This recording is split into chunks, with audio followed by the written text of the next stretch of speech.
তাআলা তার নবীর মাধ্যমে এই হজের সফরকে, হজের ইবাদতের মধ্যে তিনি কিভাবে আমাদের জন্য আকীদার মডেল, তিনি কিভাবে তিনি দাওয়াতের মডেল, এই হজ নবী সাল্লাল্লাহু আলাইহি ওয়াসাল্লামের হজ, আল্লাহ রাসূল সাল্লাল্লাহু আলাইহি ওয়াসাল্লামের হজ নিঃসন্দেহে সর্বাধিক গুরুত্বপূর্ণ ইঙ্গিত বহন করে যে হজ যদি শিখতে হয় নবী সাল্লাল্লাহু আলাইহি ওয়াসাল্লামের দেখানো পদ্ধতিতেই হজ শিখতে হবে, হজ করতে হবে।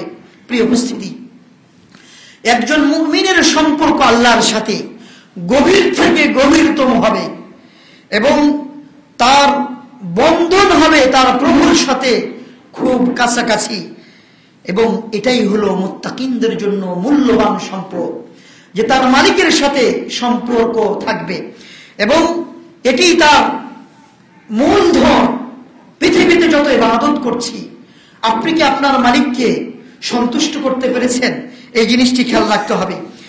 নবী সাল্লাল্লাহু আলাইহি ওয়াসাল্লাম সর্বাধিক আল্লাহর ইবাদত করেছেন এবং ইবাদতগুলি যেন সুন্দর হয় সেই নমুনা তিনি আমাদের জন্য রেখে গেছেন।